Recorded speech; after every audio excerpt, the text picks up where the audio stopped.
No mesmo dia vieram alguns saduceus que diziam não haver ressurreição e perguntaram a Jesus dizendo: Mestre, Moisés disse, se morrer alguém, não tendo filhos, seu irmão casará com a mulher dele e suscitará a descendência de seu irmão.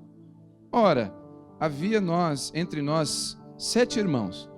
O primeiro, tendo casado, morreu, e não tendo descendência, deixou sua mulher o seu irmão.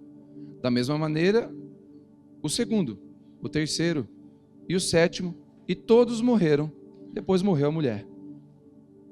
Portanto, na ressurreição, de qual dos 7 ela será esposa? Pois todos a tiveram? Jesus, porém, respondeu: erram vocês, por não compreender as Escrituras e nem o poder de Deus. Vamos orar? Senhor, traga lucidez sobre as Escrituras, que a gente possa compreender, que seja como uma faca, uma espada afiada de dois cortes, que possa cortar ao ponto de separar o que é do Espírito e aquilo que é da alma. O que é da alma, que fique guardado, e que o Espírito ministre com força sobre o nosso espírito, em nome de Jesus. Quem crê, diga amém. Primeira coisa, essa mulher aqui estava complicada, né? Ela casou com 7, matou os 7. Ela estava casada com um, morreu, ela casou com outro, morreu. Rapaz, eu se eu fosse o quarto, eu ia dizer, estou fora da fila. Porque a situação aqui foi bem atípica. E interessante aqui é que eu queria falar essa noite sobre um lugar de equilíbrio. O equilíbrio para a gente poder voar em Deus, o equilíbrio para a gente caminhar com Deus. Nós não podemos caminhar debaixo da alma, porque a alma nos engana. A alma um dia ama, no outro odeia. A alma um dia crê, na outra não crê. Nós temos que caminhar no equilíbrio, mas também temos alma. Então não podemos pegar nossa alma e jogar no lixo e andar um espírito por aí só. Então nós temos nós somos 3 em um, corpo, alma e espírito. E como que a gente anda em equilíbrio para a gente não viver crente montanha-russa? Um crente que crê, não crê, crê, não crê. Então, eu acho que existe um lugar de equilíbrio e Jesus deu uma dica de equilíbrio para nós. Os saduceus, eles não acreditavam na ressurreição e chegaram para Jesus perguntando sobre ressurreição. Primeira coisa que eu aprendo, que todo teólogo, todo aquele que se forma, que busca conhecimento teológico, ele não busca conhecimento teológico para discutir, combater ou embater. Ele busca conhecimento para andar naquilo e praticar naquilo que aprendeu. E no máximo, eu sempre digo que todo bom teólogo, primeiro, ele aprende. Depois, ele absolve o que aprendeu. Depois, ele pratica o que aprendeu. Depois, ele revê o que praticou do que aprendeu. Depois, ele vê se aquilo que ele praticou condiz com o que ele aprendeu. Depois, quem sabe, ele ensina. É um processo, a gente não tem que conhecer. E aqui os saduceus conheciam as Escrituras, mas não acreditavam. Eles tinham uma noção de que Jesus não acreditava na ressurreição. Eles não acreditavam na ressurreição e Jesus acreditava. E aí eles foram pegar Jesus. Foram tentar Jesus, assim, na ressurreição. Sabendo, eles não crendo. Jesus deu uma resposta para eles o seguinte: olha, vocês erram. E por que eles erram? Eles erraram por 2 motivos: por não conhecer as Escrituras e por não conhecer o poder. Então são 2, eu gosto dessa expressão, alguém falou, talvez na dúvida foi Agostinho, que qual a asa mais importante do pássaro? Não tem asa mais importante, as 2 asas são importantes. E qual seria a coisa mais importante? Nós andarmos na Bíblia ou andarmos no poder de Deus? Os 2 são importantes. Os 2 são fundamentais. Então, se eu ando com as 2 asas abertas, ou seja, eu ando com a Bíblia, mas eu ando com o poder de Deus, eu vou andar num equilíbrio e eu vou poder voar de forma correta. Eu vou caminhar de forma correta. Por quê? Uma coisa tem um propósito, a outra tem outra. As Escrituras têm um propósito de nos proteger. Proteger de vento de doutrina, de mentiras, de heresias, de coisas que não são bíblicas. A Bíblia é cheia de conselhos de um pai para filhos. E quando a gente não conhece os conselhos do pai, você não anda no conselho do pai. Então Quando eu ando nas Escrituras, eu ando debaixo do conselho do meu Pai. Então eu caminho debaixo do que Ele me disse. E aí a minha chance de quebrar a cara diminui. Todo filho que está aqui, todas as vezes que você desobedeceu ao seu pai, você quebrou a cara. Porque a desobediência traz um fruto. A desonra traz morte prematura. Ou seja, as Escrituras servem para quê? Para me livrar da morte, para me livrar do caminho mau. Eu vou entrar numa sociedade, num julgo desigual. O cara não crê em nada, eu creio. Você vai ser sócio naquilo, vai dar boletim de ocorrência, vai dar problema. E as Escrituras servem para isso, para me livrar. Lâmpada para os meus pés é a tua palavra, e luz para o meu caminho. Ou seja, a palavra ilumina os meus pés, lâmpada para os meus pés. O que significa isso?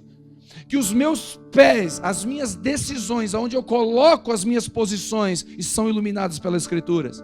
E luz para o meu caminho, ou seja, a Bíblia mostra onde eu devo andar. Como estão entendendo? Então andar nos dois é fundamental. Salmo de número 1 diz: bem-aventurado aquele que não anda no conselho do ímpio, no caminho dos pecadores. Ele não faz um monte de coisa que vai dar problema. Mas o salmista diz assim: antes, o versículo na verdade poderia ser o contrário. Quem medita nas Escrituras de dia e de noite não se assenta na roda do escarnecedor. Mas ele colocou o texto de forma que, olha, bem-aventurado, feliz é aquele que não anda no conselho do ímpio, no caminho do pecador, na roda do escarnecedor. Antes o seu prazer, antes a sua alegria está na lei do Senhor, e nela ele medita domingo à noite. Sim ou não? Não, de dia e de noite. Medita nas Escrituras. Medita, não é ler, é meditar. Eu conheço gente que leu a Bíblia de Gênesis e Apocalipse e está internado. Bateu biela. Dá bom dia para cavalo. Porque leu a Bíblia sem o espírito da Bíblia. Então medita nela, não é só ler, medita de dia e de noite. O que o Senhor quis dizer com isso? E você começa a desfrutar das Escrituras. Quantos entendem isso? Sabe o que significa antes tem o seu prazer? Significa que não adianta apenas não plantar semente ruim. Eu não plantei nenhuma semente ruim, mas qual boa você plantou? Você não tem colheita igual. Deus é tão bom, Ele é tão bom, que deixa a colheita para a nossa escolha. Nós escolhemos a plantação para a nossa escolha. Nós escolhemos plantar. Só que Ele é tão justo, que o que a gente planta, a gente colhe.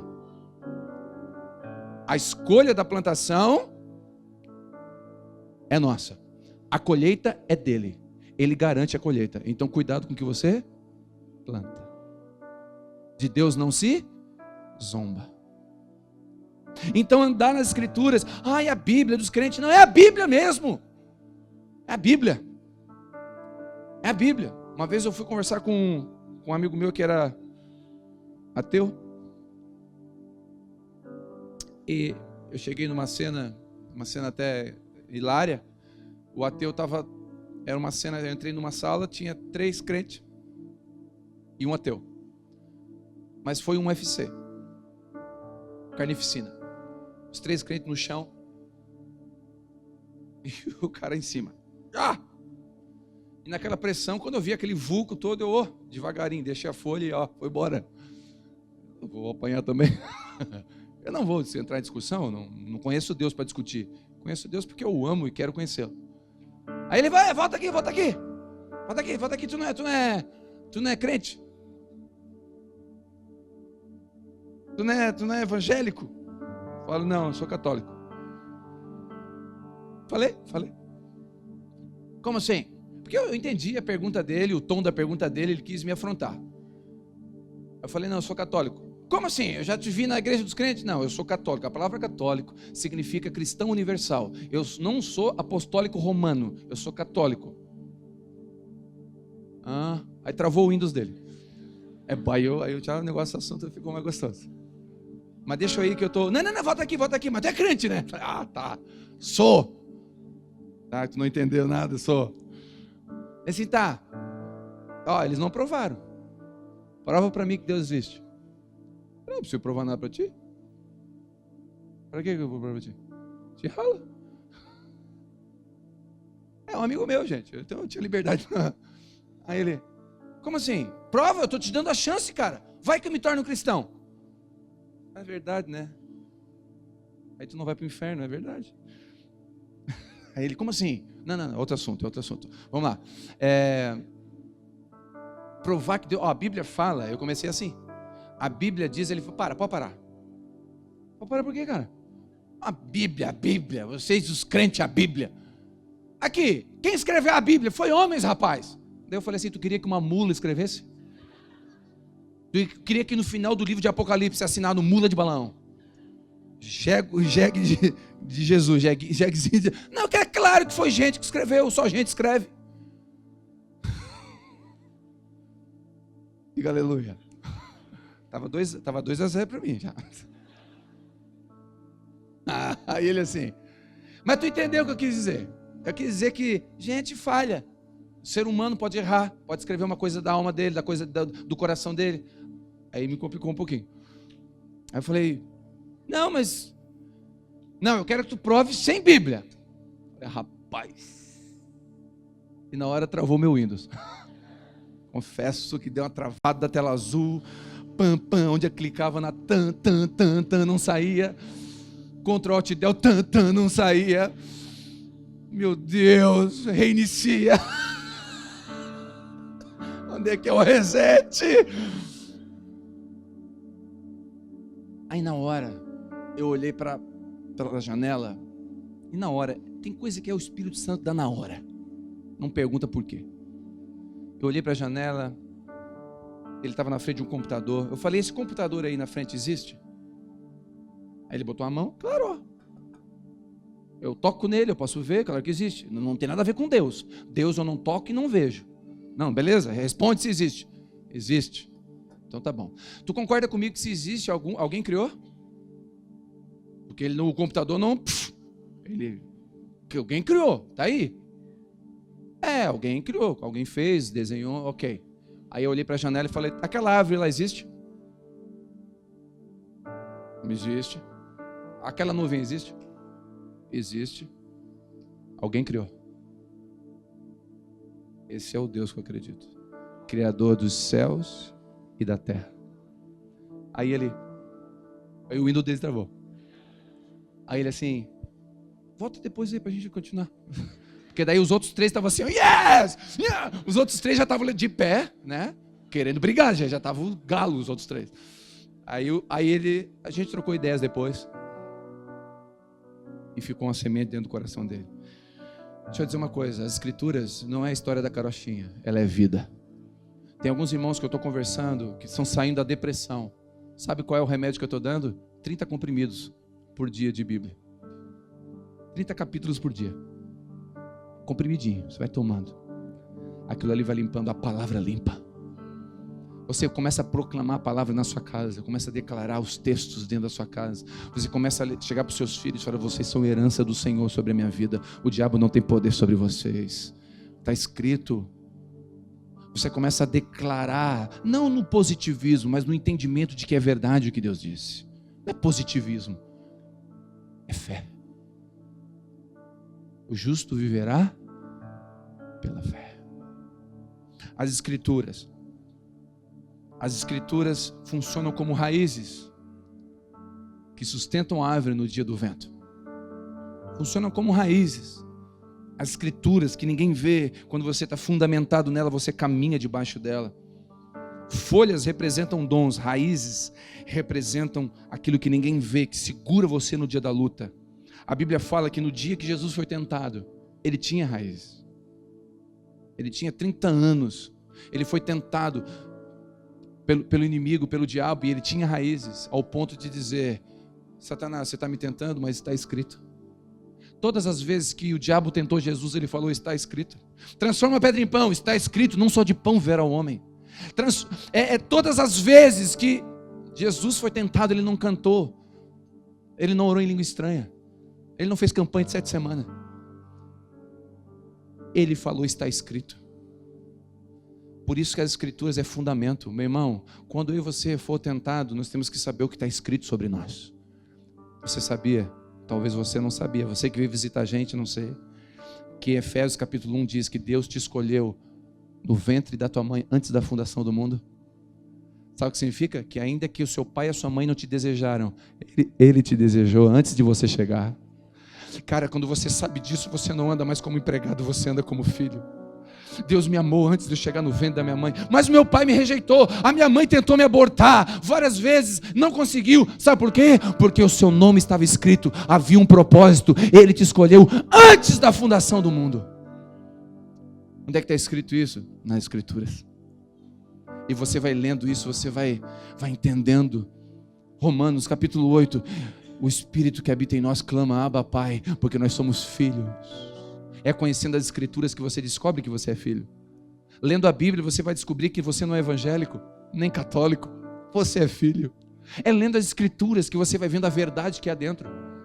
Queridos, a maioria dos coachings, esses dias me disseram que eu sou coaching, aleluia. Achei bonito. Coaching, então.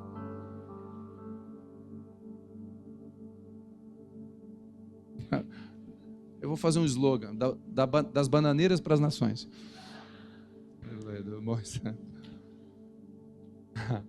Sabia que a maioria dos coaches usam a Bíblia para falar de sucesso?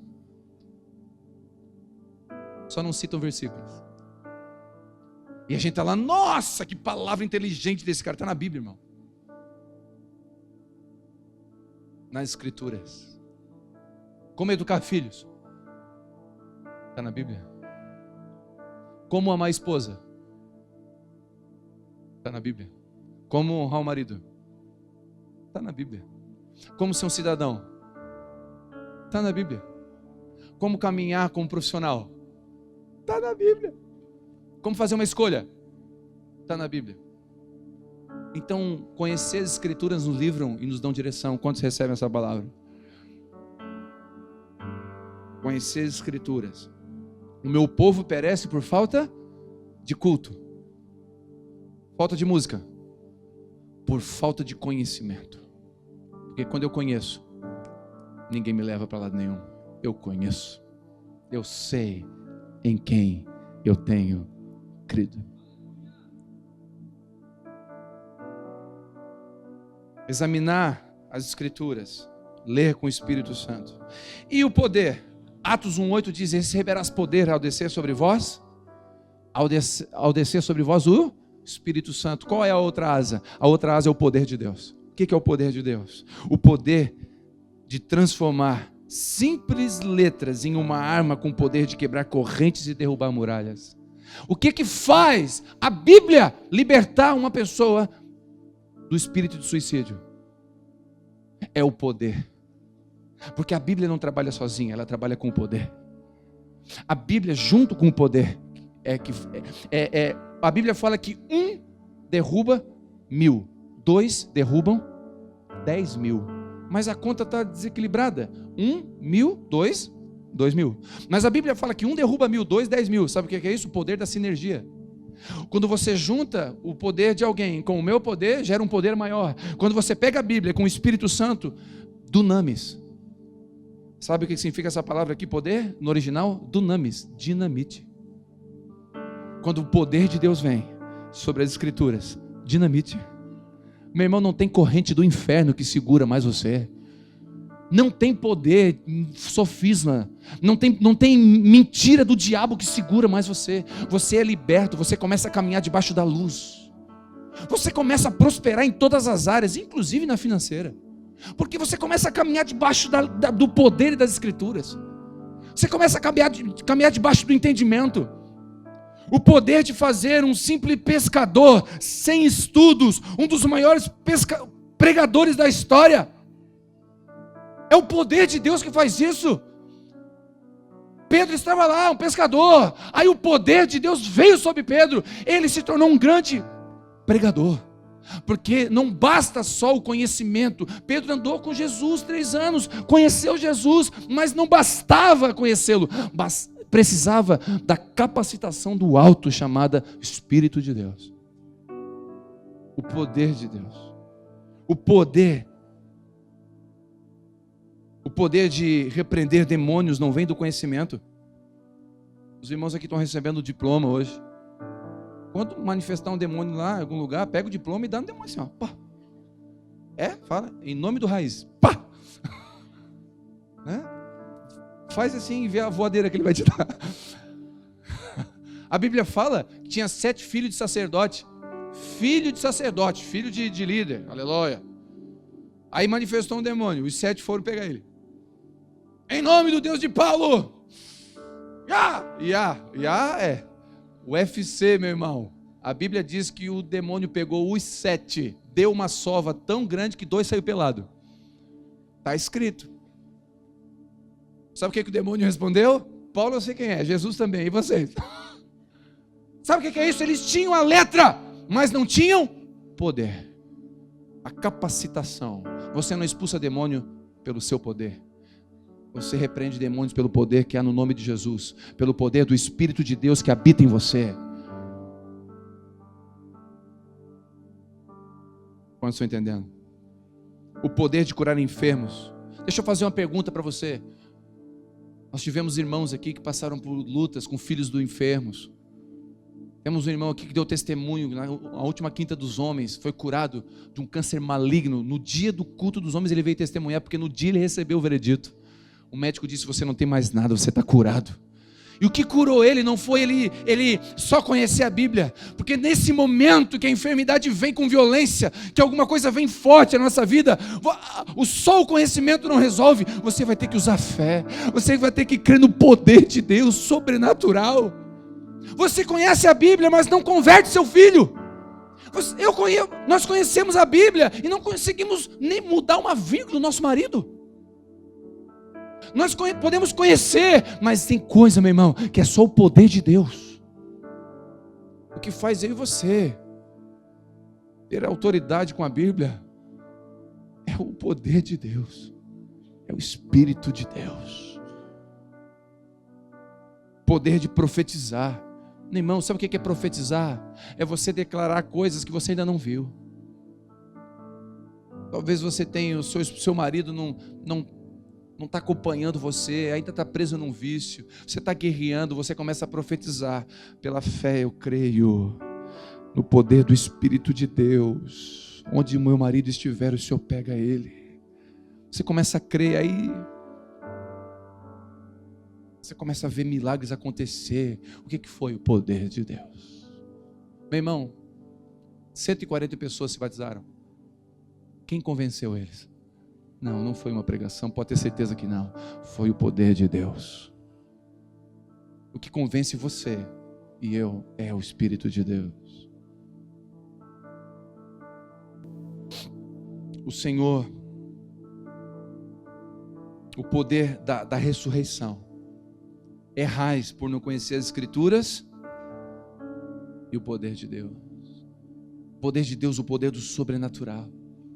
O poder de você estar orando por alguém, a pessoa mandar uma mensagem na hora que você estava orando.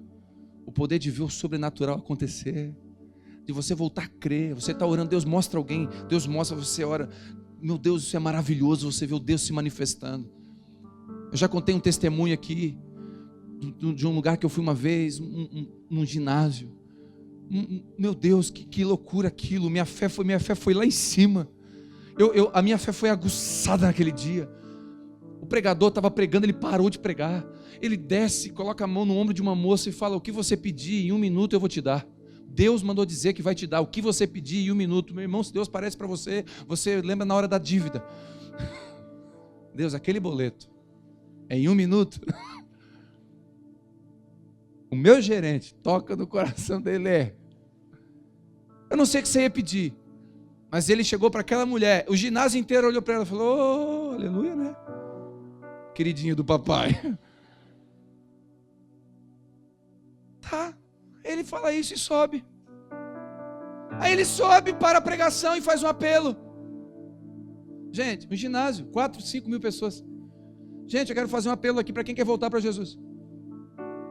Aí ninguém se moveu, ele fez mais uma vez. Olha, eu vou fazer mais uma vez. Quem quer aceitar, quer voltar para Jesus? Aí no fundo levanta um homem. Vem, a cabeça já vem chorando. Vem, a igreja, o ginásio começou a aplaudir e tal. Ele veio, parou na frente, começou a orar pelo homem. O homem começou a pular, orar em línguas e já renovou. A menina levanta e vem. Pediu o microfone. Era o pai dela. Naquele momento ela pediu: Deus, meu pai está ali atrás. Salva ele de volta, traz ele de volta. Cara, que Deus é esse? É o poder de Deus, não explica. É o poder de Deus. De você orar agora aqui, Deus ir lá no enfermo, no outro lado do mundo. Isso é fé. A igreja não pode perder o poder de Deus. Nós não podemos virar um clube só de conhecimento. Nós temos que crer nas Escrituras e no poder de Deus. Nós temos que crer nas Escrituras e na profecia. Nós temos que crer nas Escrituras e na adoração e mistérios. Nós temos que crer nas Escrituras e crer no jejum. E crer nas disciplinas espirituais. Crer que Deus pode curar ainda. Pode curar ainda. Ele cura ainda, Ele não mudou. Quantos creem? Quantos recebem essa palavra? Respondeu o anjo: virá sobre ti o Espírito Santo e o poder do Altíssimo te cobrirá como uma sombra. Por isso que há de nascer de ti será chamado Santo, Filho de Deus. Lucas 1,35. O mesmo Espírito que ressuscitou Jesus dos mortos habita sobre você. Habita sobre a sua casa. Tem poder de transformar o que você não consegue transformar. Deixa eu dizer uma coisa para você que está aqui. Você tem gente aqui que tem tanto tempo de igreja, que pisou no barrinho que sobrou do dilúvio. Estava na ceia com Jesus. Fez teologia até na China já. Conhece Bíblia de capa a capa. Sabe citar versículo. Meu irmão, eu ando por aí às vezes evangelizando no presídio, na rua. Sabe o que eu percebo? Está cheio de andarilho. Que quando você começa a pregar para ele, você toma uma sova do andarilho. Ele começa a citar a Bíblia para você de capa a capa e você fica: meu Deus, esse cara conheceu as Escrituras, mas não conheceu o poder de Deus. Ele não conheceu. Ah, vai guinchar? Então deixa guinchar. Carro S10 branca, por favor. Vão guinchar. Se eu fosse você, eu ia, não sei. A não ser que você tem 10, S10. E mais uma também não faz falta. Então, se você tem uma S10 branca, talvez não seja nem nossa, né? Pode ser de outros, tá? Placa MJM, o dono é... Não vou dizer não, tô brincando. Está em frente a um portão, tá? Então, se você está com esse carro, por favor, vai lá. Quantos creem no que o Senhor está falando essa noite? Nas Escrituras e no poder de Deus. Nas Escrituras e no poder de Deus. E eu quero apelar agora para o poder de Deus. Eu quero orar com você, fica de pé.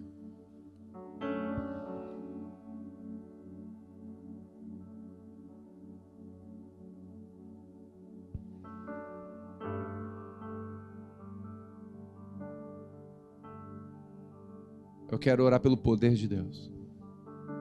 Se você está enfermo, pode ser a enfermidade que for, eu quero orar pelo poder de Deus. Se você está depressivo, não importa o grau que é, eu quero orar pelo poder de Deus. Se o seu casamento não tem mais solução, você não vê mais solução, eu quero orar pelo poder de Deus. Se o seu filho, você já fez de tudo, ele não volta, eu quero orar pelo poder de Deus. Se o seu marido não muda, sua esposa não muda, eu quero orar pelo poder de Deus.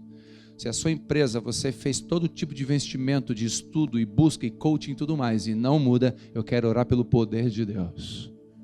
Quantos creem no poder de Deus? Eu quero orar pelo poder de Deus.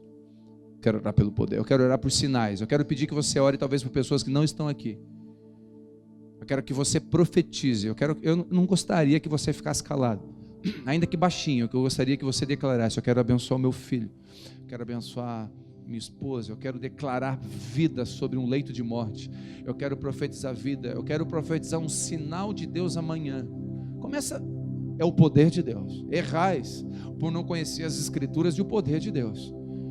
Nós queremos conhecer as Escrituras, mas queremos conhecer o poder de Deus. O poder de Deus. Eu quero que você profetize. Se você ora em mistérios, você pode orar aí para você, com você. Eu quero que você profetize. Eu quero que você creia agora. Eu quero que você creia.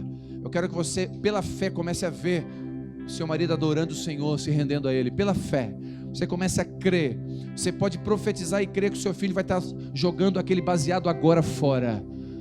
Em nome de Jesus. Que agora o Senhor vai entrar na corrente sanguínea e a enfermidade vai embora. Em nome de Jesus. Os sinais acompanham os que creem. Eu quero profetizar sinais agora sobre a tua casa. Profetizar sinais sobre a sua vida. Em nome de Jesus. Creia. Eu quero que você profetize. Que você creia. Errais por não conhecer as Escrituras e o poder. Creia no poder agora. Eu quero que você junte toda a sua fé e creia no poder. Não importa, como eu disse aqui no início, talvez você vai regar com lágrimas essas orações. Não tem problema, aquele que vai semeando com lágrimas voltará colhendo nos seus braços feixes. Em nome de Jesus, em nome de Jesus, em nome de Jesus.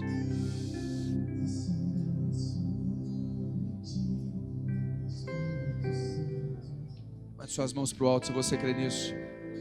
E o poder do Altíssimo te envolverá,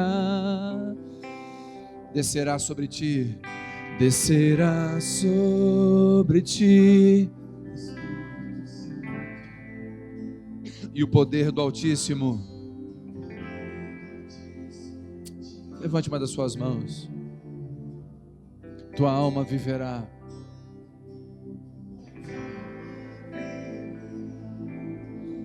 Teu espírito renovará, e no teu corpo tudo novo se fará.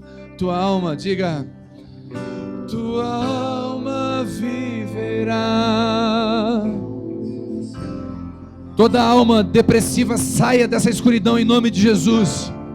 Tudo novo se fará.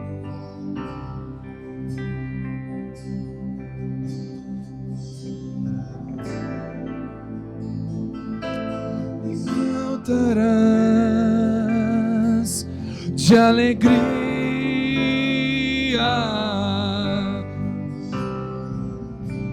chorarás, saltarás de alegria.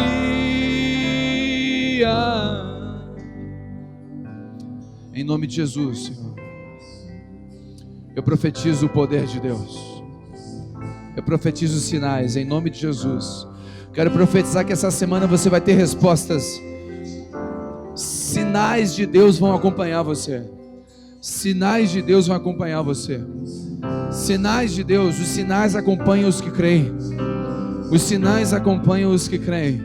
Pai, em nome de Jesus eu peço agora, em nome do teu filho, que o Senhor responda essa oração sincera. Que o Senhor olhe para esse coração verdadeiro que não sabe nem o que falar, mas deseja que o Senhor se mova. Pai, em nome de Jesus, dá pão ao que come. Aquele que precisa de pão, dá pão, Senhor. Eu profetizo as Escrituras e o poder de Deus caminhando na sua vida. Sobre ti, o Espírito Santo, e o poder do Altíssimo te envolverá. Tua alma viverá, teu espírito renovará, e no teu corpo tudo novo se. Tua alma viverá.